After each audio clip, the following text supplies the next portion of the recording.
So our first session is expanding to China. And I'm really looking forward to this because I lived myself in Hong Kong for a while, so I'm a big fan.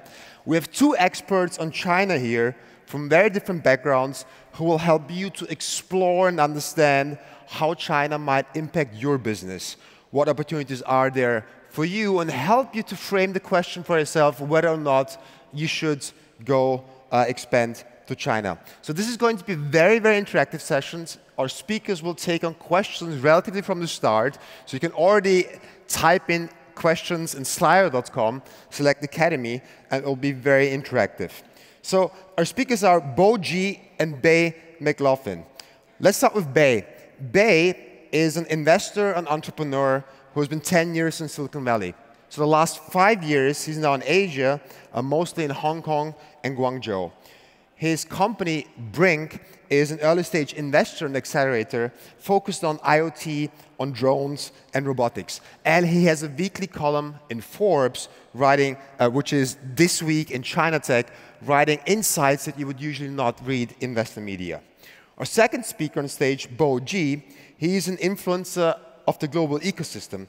He's actually the mastermind behind the China Start program, and he's helping startups to expand into China. He works closely together with a vast number of Chinese investors, and he has many years of background in both academia and the corporate world. So we'll have both of them on stage in an engaging discussion with you. So I hope you guys participate. And now that's it from my side. Please welcome on stage Bay and Bo. Yeah! Let's go! All right, okay. All right, okay. Welcome, good morning. This is the, first panel, and we're going deep China, 10:30 in the morning. Thank you guys for being here. You know, I must say that those folks who you are here today, you are very much blessed, I tell you. Now, China is so incredible, so I think you are in a right panel. We're going to have a great time to have a deep dive about it. Figure we just do a quick introduction, and this is really about you guys because, frankly, we know a lot about China, and this is your session, not our session. We're not going to do a keynote. We're not going to have a predefined kind of agenda. So please use Slido. If you don't have that set up, feel free, just raise your hand. We'll get you a microphone. But use us. We're here to help you guys out. So I'll just do a quick intro and then do the same. Yeah, we're the same. So I used to charge people. Now I'm still not used. I charge people lots of money for giving them advice. So today is free. Now, there's a difference between free. It's a deal. There's a difference between being free and cheap. It's actually very expensive, but it's free today. So now we're going to talk a little bit about ourselves, a little bit deeper, and then we're going to go into some of our views, and then we open for questions. We thought that they would be the most appropriate because we don't have lots of time here. So myself, my name is Bo G. So first name is B-O, last name is J-I. It's the shortest name you can get in the world. So if you still don't remember, perhaps you have difficult time to remember anyone's name. And I sometimes joke around and say that if you don't remember my name, you got to see a doctor. So I got your attention, so you should really remember that. So I grew up in Shanghai. And later on, I went to America for 15 years. How many of you are from America? Please raise your hand. Now, I'm going to say something bad about it, so please, if you want to leave, that's fine. Now, when I was living in America for 15 years, I feel the world is so small because Americans take an American-centric approach. And now Donald Trump says it's American first, so now he keeps evolving that. And then I decided to move to Europe because Europe, when I go to Europe, and I feel like the world is small. So I live in Paris right now. I work, my passion is really bringing startups to China, help them establish in China. Because I really feel very sick. Every time a startup, when they grew to a certain extent, they want to expand internationally, they first think about Silicon Valley. They go there because there's one large market, and second, because they go there for funding. I used to live in the Silicon Valley at Stanford, and so next to it is Menlo Park. All those PE, VC are located there. So you go there for funding.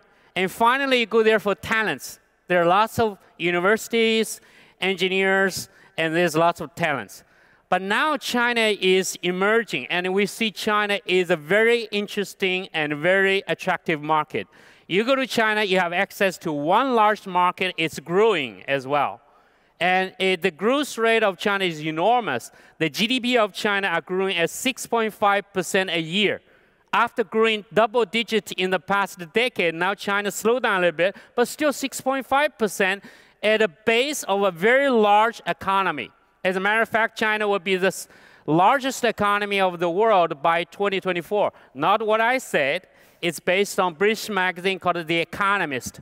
My prediction is, in my lifetime, China will be twice as big as American economy.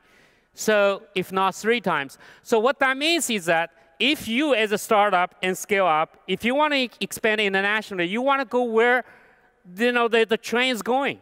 You don't want to go to America because America is saturated. It's highly competitive. It's a red ocean. China is a new blue ocean. There's lots of funding in China as well, but China lack of good project, lack of technology. You know, Chinese like to copy because they don't have good technology, so they go and copy. So you still have a bit of niche. So I leave to you to elaborate a little bit about your point of view, but I firmly believe the startups, instead of choosing going to America, you should seriously considering going to China. I'm not saying you should go to China without hesitation. You have struggle, you have issue, you have language, you have all these kind of things. We're going to address that this panel. So my name is Bay McLaughlin, one of the co-founders of Brink. I was in Silicon Valley for 10 years, and I moved one-way ticket. First day I landed in Asia, I now lived there. Why? Because I'm sure a lot of you think, like I did, that Silicon Valley is badass, going to California is the only place to go. I mean, at this point, I've now kind of washed myself from the potion. I've stopped smoking my own stash. Like, Silicon Valley is going backwards, not forwards. The opportunity is in the East. It's not just China, but obviously you need to be thinking about China. So I moved one-way ticket. I would never take it back because the future is evolving in Asia, period. And I know, in Europe, there's a lot of opportunity too. But me, when I was 30, I had to figure out what did I want to do. And I didn't want to go where I already knew everything. I understood the business model. There's very little innovation. I mean, there's lots of cool tech happening, but actually very little real innovation. But in Asia, they're having to solve the future problems. Hyperdensification, mass populations, leapfrogging, new infrastructure technologies like 5G are going to be deployed, tested, and figure out all the future innovations there, and then they're going to trickle back. So for me, it was a no-brainer. Now, similar, not without hesitation. So we invest all over the world in our accelerator. We have 43 investments around the world, but we source from 70 countries because we believe that innovation happens in every single corner of the world, not just America, not just Europe. So we do have late-stage programs for entrepreneurs that want to enter the Chinese market. So we're very happy to talk about that, market entry for early-stage companies. Bo's doing a little bit later, like Series A and kind of scale-up companies. So this is a moment for you guys to ask us any of your questions. We have some popping up here that we'll probably jump into. One of the first is, that I'm sure you'll be down with this too, is what are some of the biggest difficulties when entering the Chinese market? I think for me, he obviously speaks Mandarin, I do not. Language used to be a challenge. It would be great if you understood the language, but I have an AI translator in my backpack. There are plenty of people that are there to support you. I found that for me, I didn't have the time while building my own business to learn a very challenging language. Now, I can get beers and get taxis and that kind of stuff, but doing the kind of business level Mandarin for me would have taken a very serious investment of time. So instead, I focus on learning the culture of business. Doing the dinners, going to the factories, making the mistakes, essentially getting my ass handed to me. I made more mistakes in my first year in China than I made in probably 10 years in Silicon Valley because I was just culturally out of my depth. But by doing that, I learned. The language is not my biggest problem. It was understanding how to do business. So I think that's one of the first kind of misconceptions is that if you don't speak Mandarin, then you can't do business in China. But that's not what I found. Yes, I always tell people, language was never an issue. I live in France right now. I don't speak French. I'm fine. And as a matter of fact, I find it quite charming not speaking French. You go to China, if you speak Chinese, people start to think you're Chinese. But if you you don't speak Chinese, people actually think you're Western people. They think you're quite charming and very lovely. So you don't need to. I see people who live in China for more than 20 years. They don't speak Chinese. They are just doing fine. And I think the most important thing for most of the foreign companies, startups going to China is the cultural gap.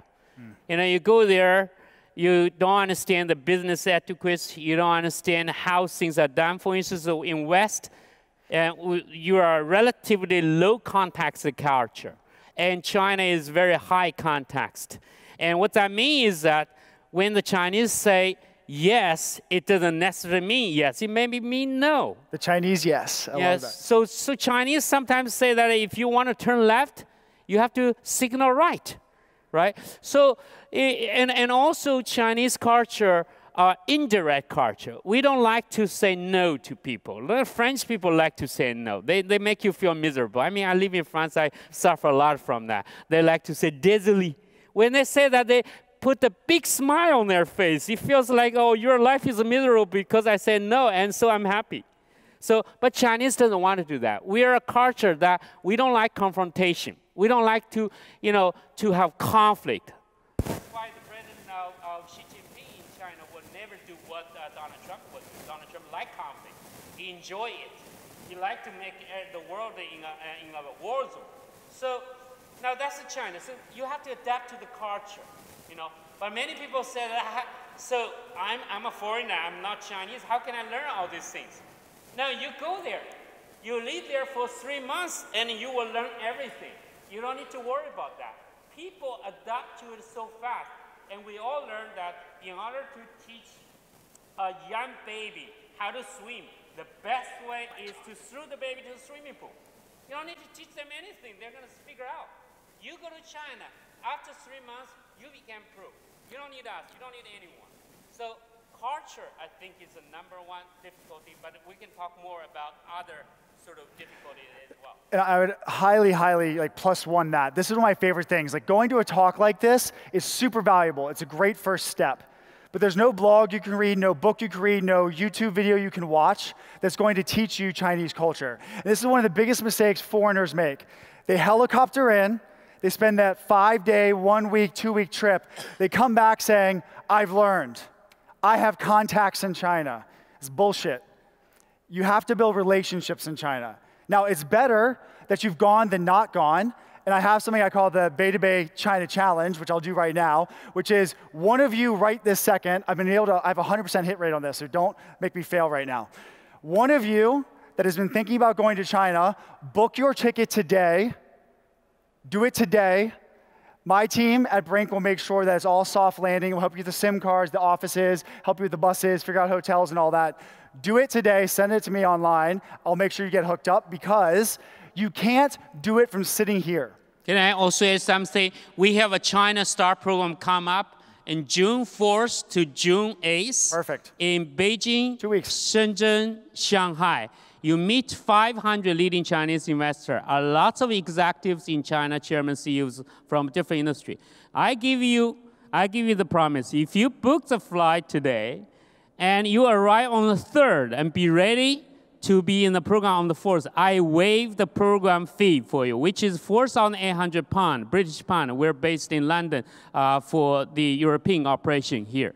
And you're going to have a memorable time. And we actually, among our audience, we have people who attended this program before. But going back to what you said, we're a startup. I'll buy your SIM cards. I'll get you a beer. I'm not going to pay you the £4,800. No, that's fine. And because we do an excellent job.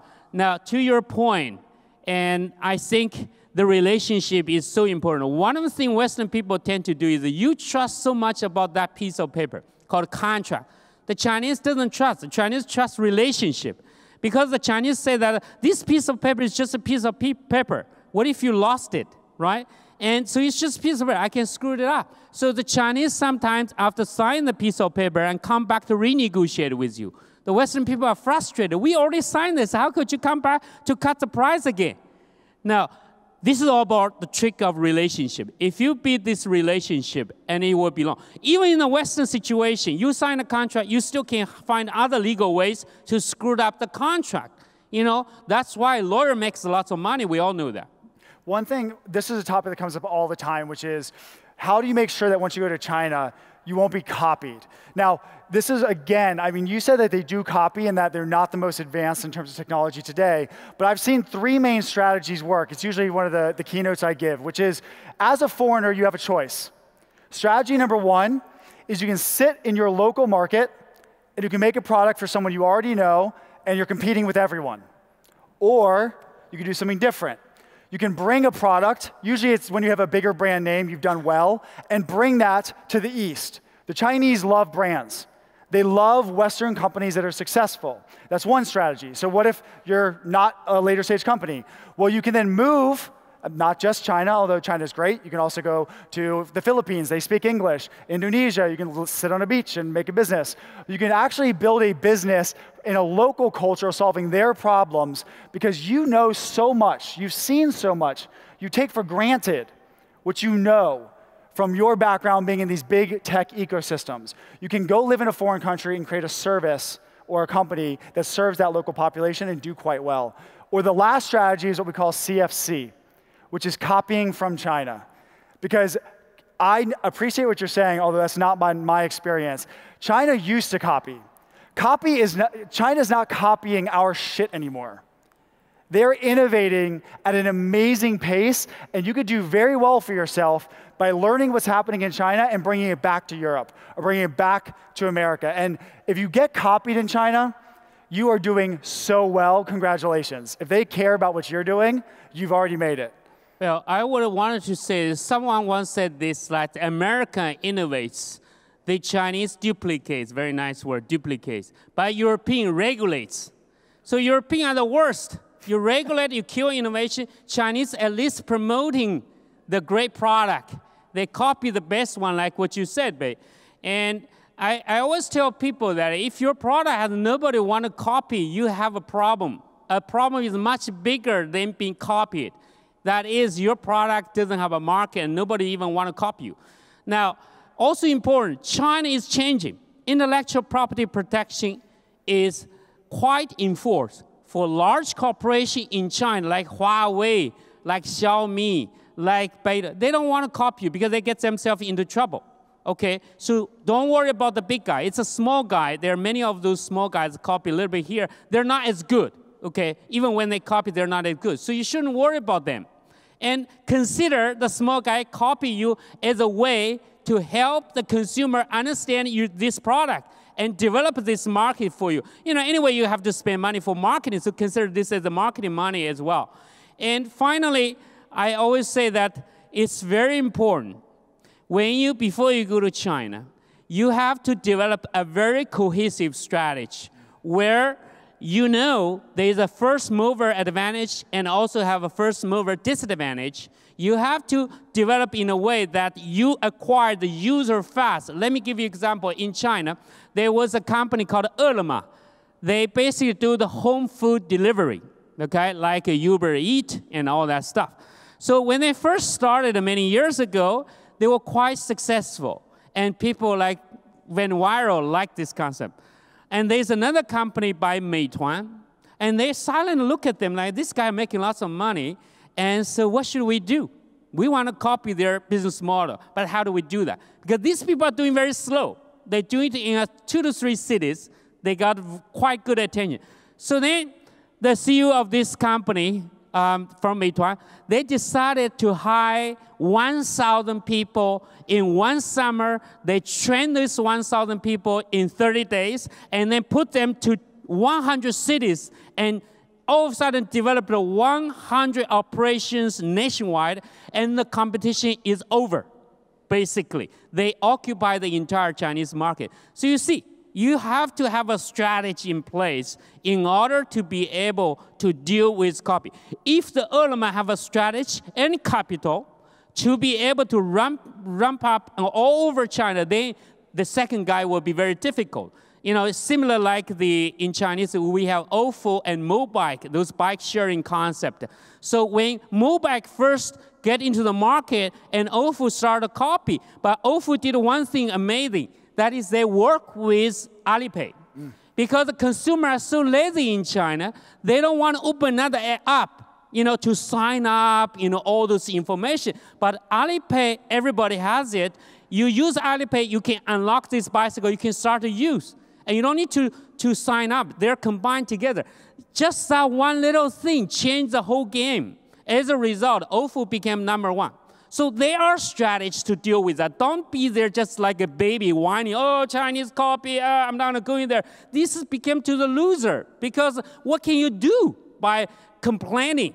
You get nothing. Even you stay here in Europe, you are fear about going to China. Chinese come here to copy you. They come to the conference here, they copy you, and they took photo, they listen, they do, and you totally screwed up. You have nothing to do in China. But if you go to China, you got copied, but still get part of the Chinese market. So I think, let me tag on that before we get to the next question. So I think there's a couple of different points there. Like, you can talk about Uber entering to China. That's a great example. And they had probably the best outcome humanly possible, which is they got bought by Didi. Now, I appreciate at a high level what you're saying. I think for most of you, entering the Chinese market at scale would be next to impossible. Not impossible, but you need to have serious relationships to pull this off, because you are not going to enter the Chinese market and try to dominate against local competition without any backing from Chinese investors or partners and have an awesome outcome. It's going to be incredibly challenging. That's what Uber tried to do. They went in, got sued immediately, tried to go head-to-head with Didi, and they got a good neutral kind of outcome, because otherwise it would have been even more disastrous. But can I add on that? Yes, I agree with you, but in the Uber case, at least when they left China, they got 20% share of Didi. Huge. And they're getting multi-billion-dollar out of this entry. That's but sure, quite a you got to be at a pretty big size. One other thing to know about the market is all of you in Europe and in us as Americans, we buy lots of stupid shit in the middle part of the economy. I'll give you an example. All of you here have probably bought a trash bag that's kind of a nice trash bag. You probably bought the one with the handles, or maybe the one that smells a little nicer, or the one that has the better packaging. You must be kidding. In China, it's either super luxury, I'm going to spend 3 months of salary on something I probably shouldn't, or it better be fucking free. There is no middle ground for you as a foreigner to walk in with a middle product. There's no opportunity for you to wiggle in there. It's going to be luxury or like Didi, Ofo, Uber, where I'm undercutting and going to zero. Let's hit another question here. So you hit on a point, which is something I talk about in my weekly Forbes column called This Week in Chinatech, if you guys are interested in staying on top of it as foreigners, which is, okay, China copied for a long time. But when are they going to actually start advancing and being the leader? And I think that we've seen that already. Now, one thing that's different, before you jump in, Bo, is I've seen something that I did not see in the West. In the West, you do not see all these massive corporations leading every round of financing and investing in innovation. In China, by number, half of the VC dollars and the innovation investments are happening from the top 5 tech firms. So every week, my editor at Forbes says, hey, Bay, I thought we were going to be writing about smaller tech ideas. I go, yeah, I want to. But every single week, the most innovative thing is coming from Xiaomi, coming from Didi, coming from Alibaba, coming from Tencent, because they are absolutely crushing it in terms of investing in innovation, partnering with startups, acquiring technology. So I think you have to look at a little bit of a different part of the ecosystem to find the innovation, because I think a lot of it's being led or partnered by these big companies. Yes, I think innovation in China, I would say, we start to see tsunami of the innovation effect. And the people in China, those investor and innovator are not sleeping.